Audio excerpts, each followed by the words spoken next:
Imagine waking up tomorrow to a world where the United States isn't the center of global trade, where the rules, the money, and even the digital highways we use are being written elsewhere. It's not just a fantasy.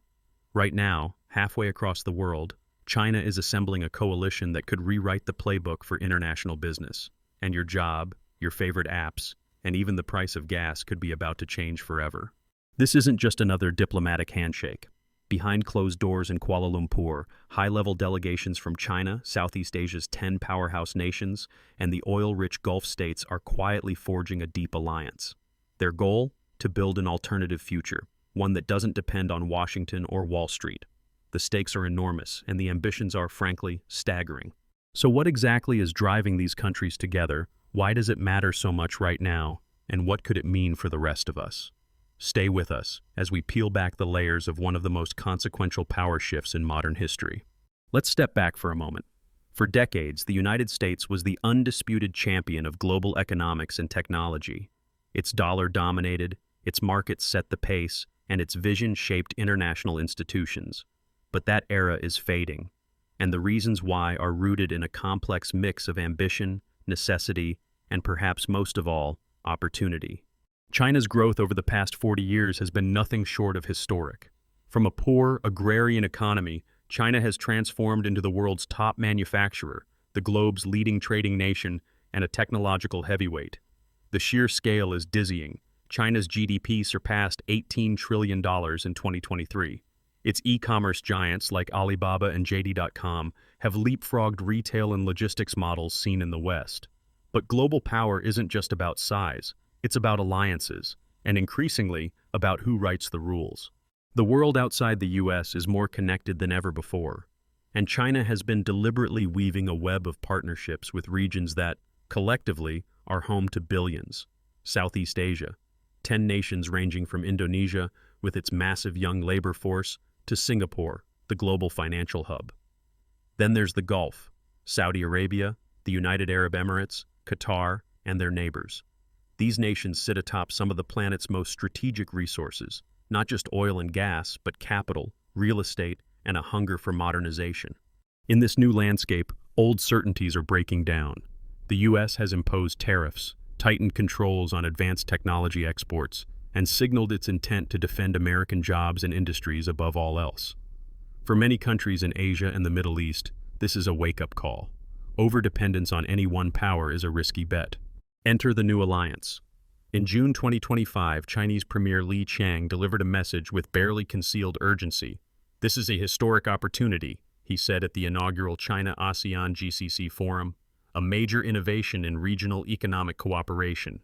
What he left unsaid was just as clear. The world order, as we knew it, is open for revision. This forum, bringing together China, the 10 countries of the Association of Southeast Asian Nations, and all 6 members of the Gulf Cooperation Council, is more than just a talking shop. It's the latest step in a decades-long trend, a move toward a more multipolar, diversified world. But why now? And why this group? On one level, the logic is pure economics. Each player brings something critical to the table. China, manufacturing scale, technology, and a capital surplus that's looking for new destinations. ASEAN, a region with 650 million people, a booming digital economy, and global supply chain clout. GCC, petroleum wealth, sovereign funds with hundreds of billions to invest, and a determination to reinvent their economies for the 21st century.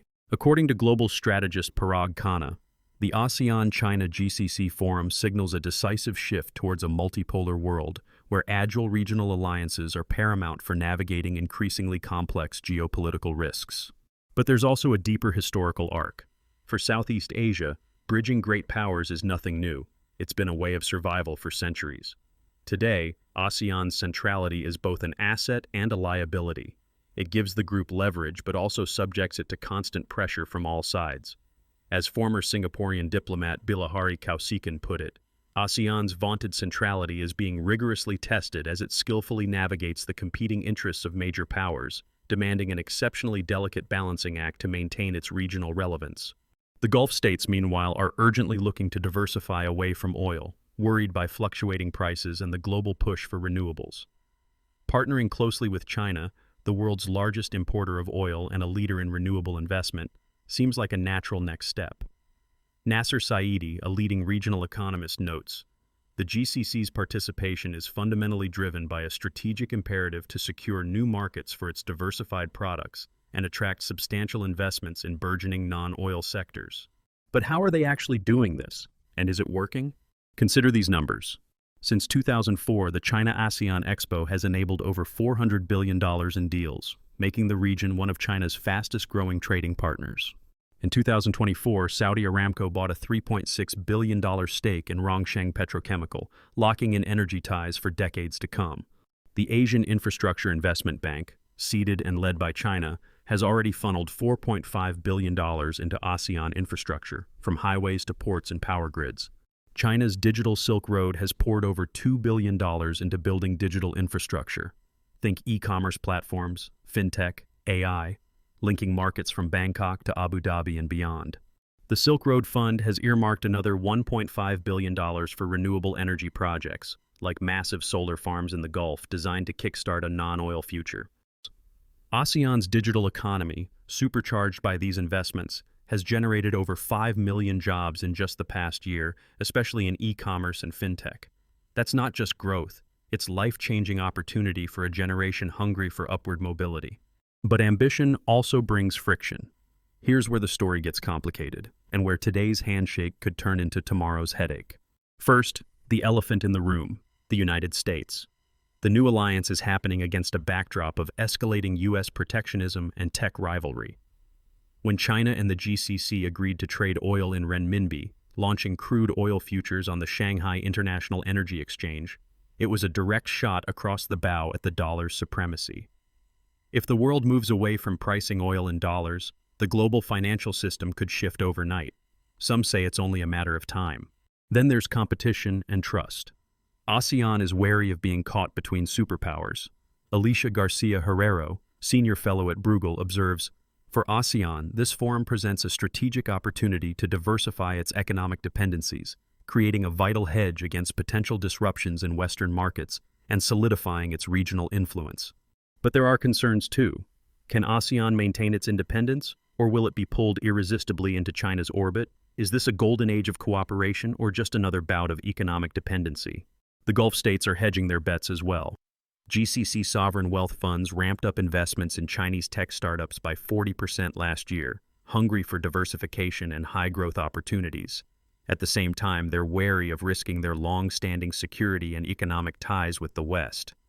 Karen Young of the American Enterprise Institute summarizes the tension. The GCC countries increasingly view China as a dependable economic partner and a pivotal player in mediating complex regional conflicts, thereby enhancing their strategic autonomy. But this could come at the cost of their traditional alliances. Of course, not everything is about grand strategy or trade balances. Real people are at the heart of this transition. The standardization of halal food regulations between China, ASEAN, and the GCC, agreed upon in April 2025, may sound technical, but it's a game changer for Muslim consumers and businesses across continents. Streamlined certifications will open up a market worth hundreds of billions, from Indonesia's supermarkets to Dubai's five-star hotels. The risks aren't theoretical. As the forum intensifies collaboration, policy coordination challenges are mounting. Each country wants a share of the spoils but worries about losing sovereignty or being left behind. There are real questions about how smoothly these disparate economies can merge priorities, and how resilient any new shared system will be in the face of external shocks or U.S. pushback. Underlying it all is China's desire to shape the rules, not just play by the old ones. According to Yoon Sun at the Stimson Center, China's overarching goal is to forge a robust coalition of support for its global governance agenda, effectively countering U.S. protectionism and establishing itself as a leader in the developing world. But is the consensus as strong as it seems? ASEAN, for all its economic clout, is a house of sometimes squabbling neighbors with wildly different priorities, from tiny Brunei to giant Indonesia. The Gulf, too, is a club of rivals as much as friends. And while China dominates manufacturing and digital infrastructure, its partners are keenly aware of the risks of overdependence, just as Europe learned with Russian gas. So what happens next? Will the dream of a new multipolar economic order finally become reality? Or will old rivalries, external pressure, and policy gaps drive this alliance apart before it really takes off? Behind every handshake is a game of high-stakes chess, and for once, it's not clear who's making the next move. In the next part, we'll dig deeper into the hidden obstacles, the U.S. response, and whether this rapidly forming bloc can truly deliver on its bold promises. But first, ask yourself, in a world where global trade is being rewritten, whose rules will you live by? Now, with the foundation established, let's turn to the seismic waves this alliance could send rippling across the world. Imagine a scenario where economic gravity shifts, where the launchpad for global growth is no longer solely Western corridors, but a vibrant axis running from Beijing through booming Southeast Asia and the resource-rich Gulf. This is not just theory. The groundwork is already laid, and the consequences could be enormous. Picture this. Over the next decade, ASEAN and GCC states become the world's fastest-growing trade corridor, fueled by digital infrastructure and ambitious energy deals. Already, the digital Silk Road is weaving together telecom networks, data centers, and fintech platforms across these regions. Over $2 billion has been funneled into these projects, enabling e-commerce giants to reach millions more consumers. As ASEAN's digital sector surges, creating over 5 million jobs in 2025 alone, youth across Indonesia, Vietnam, and the Philippines find new livelihoods, building apps, running online storefronts, and tapping into global supply chains. But the intrigue doesn't stop there. In the Gulf, the story is equally dramatic. GCC sovereign wealth funds are pouring billions into Chinese tech startups, hungry for exposure to next-generation AI, robotics, and green energy. At the same time, Chinese companies take stakes in Saudi petrochemicals. Aramco's $3.6 billion move into Rongsheng Petrochemical is just the tip of the iceberg. Imagine a new energy web, where oil and gas flow smoothly east and west, underpinned by infrastructure projects financed by the Asian Infrastructure Investment Bank. The $4.5 billion already invested in ASEAN is being matched by even bigger plans: high-speed rail, smart ports, and cross-border power grids. These tight-knit economic bonds bring opportunity, but they also carry risk. Some in ASEAN and the Gulf whisper about dependency. Could leaning too much on China backfire? Will their priorities still be honored if Beijing's policies shift, or if global tensions flare? Policy coordination presents another challenge. Coordinating standards between 16 diverse economies, across language, culture, and regulation, is no small feat. The recent agreement to harmonize halal food certifications is a case in point. A breakthrough, yes, but just one step in a marathon. Disagreements over intellectual property, labor standards, and environmental rules could easily erupt, slowing progress and breeding mistrust. And then there's the elephant in the room: U.S. countermeasures. As the forum's ambitions come into sharper focus, Washington is unlikely to stand idly by. Tariffs, sanctions, or diplomatic pressure could all be used to frustrate the alliance's momentum. The specter of a new kind of Cold War, played out in boardrooms and container ports as much as on the diplomatic stage, is very real. Parag Khanna, a leading strategist, warns, "Agile regional alliances are the new currency of power in a multipolar world, but that currency will be devalued if the great powers decide to force countries to choose sides." Could this forum morph into something even deeper? Some experts speculate about not just economic, but security collaboration. Joint naval patrols in the South China Sea, intelligence sharing to combat cyber threats, or even a coordinated response to energy market shocks. These ideas remain speculative, but as the world fractures into competing blocs, nothing can be ruled out. On the financial front, the consequences could be revolutionary. The rise of the RMB in oil trading, already accelerating on Shanghai's International Energy Exchange, hints at a future where the US dollar is no longer the world's only oil currency. If more GCC energy deals are settled in RMB, the balance of monetary power could tilt irreversibly, making it harder for the US to wield sanctions or dictate global terms. What about environmental resilience? The commitment of $1.5 billion from the Silk Road Fund for GCC green energy projects could signal a turning point, blending China's scale, Gulf capital, and Southeast Asian innovation to turbocharge the transition to renewables. This might be the coalition that finally proves economic growth and ecological responsibility can march forward together. Of course, the road ahead is riddled with uncertainties. The forum could lose steam if national interests pull partners in different directions, or if external shocks, like an economic crisis or dramatic swings in oil prices, derail integration efforts.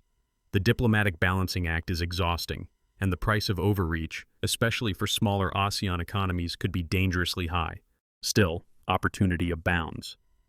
For ASEAN, this is a hedge against Western shocks, says Alicia Garcia Herrero, economic strategist. It's about ensuring that if one door closes, another is always open, one leading to Beijing, Dubai, or Jakarta. So, why should you care? What does this mean for your world, your business, or your everyday life? Let's break it down. First, if you're an investor, this coalition signals new frontiers for profits. Areas like digital finance, e-commerce logistics, renewable energy, and infrastructure are set to surge. Watching where China, ASEAN, and the GCC allocate funds could help you spot the next unicorn startup or regional champion before it hits the headlines. Second, for business owners and professionals, supply chains are on the brink of transformation. As ASEAN and GCC markets are stitched more tightly into China's networks, opportunities will thrive not just in manufacturing, but in digital services, halal products, fintech, and green tech. If you're thinking about expansion, or even just diversifying suppliers, now is the time to learn about these dynamic markets. Third, for policy watchers and students, this is a front-row seat to history. The world's economic order is being renegotiated, not in dusty conference rooms in Geneva, but on the high-speed trains of Southeast Asia, in the tech parks of Shenzhen and Riyadh, and across the energy pipelines connecting Asia to Arabia. But there's a more personal lesson, too. In a world of shifting alliances, adaptability and awareness are everything. The ASEAN GCC China Forum is itself a masterclass in how the nimble outmaneuver the entrenched, and how diverse partners can find common ground when the stakes are high. If you're from a region directly affected, understanding the nuances, what your policymakers are signing up for, how standards affect your business, or what new digital platforms mean for your privacy and security, can help you make better decisions as a consumer or citizen. And if you're in the West, this isn't just a distant other people's story. The rise of alternative trade and currency blocks will impact exchange rates, the price of goods, and even the global job market. It's not a matter of if this will affect you, but when. There's also the secret ingredient in this new bloc's recipe: cultural connectivity. Beyond deals and dollars, the surge in people-to-people exchanges could rewrite narratives. Students, artists, and entrepreneurs are traveling between these regions in unprecedented numbers, sparking innovations and collaborations that traditional diplomacy could never engineer. Don't underestimate the power of personal links. They have the potential to dissolve old stereotypes and foster a generation that thinks beyond borders. So, will the ASEAN-GCC China alliance truly overcome its obstacles and reshape the global order? The answer, perhaps unsatisfying to those who crave certainty, is that it depends on the choices made in the next few years. If the partners can manage their differences, resist external pressures, and keep their eyes on long-term gains, they have a real shot at building a new economic pole, one that is less vulnerable to shocks and more inclusive of voices from the global South. But the risks are just as real. Over-reliance on any single giant, be it China, the US, or anyone else, can erode autonomy and breed future crises. As Bilahari Kausikan put it, ASEAN's vaunted centrality will only survive if it avoids the traps set by competing great powers. The same is true for the GCC and even China itself. Here's the big secret. For all the headlines about rivalry and confrontation, the real heart of this story is not about nations out-muscling each other. It's about networks, economic, digital, cultural, forming and reforming across continents, changing not only how business is done, but how billions of people live, work, and connect. The future may not belong to the biggest or the boldest, but to the most interconnected. So, as the pages of this new chapter in global history are written, will you be a passive observer or an active participant? The choice, as always, is yours. If you found this deep dive eye-opening, make sure to like the video, subscribe for more insights on global trends, and hit the notification bell so you never miss a new story. Have questions or predictions about the ASEAN-GCC China alliance? Drop them in the comments. And if you know someone who needs to understand how the world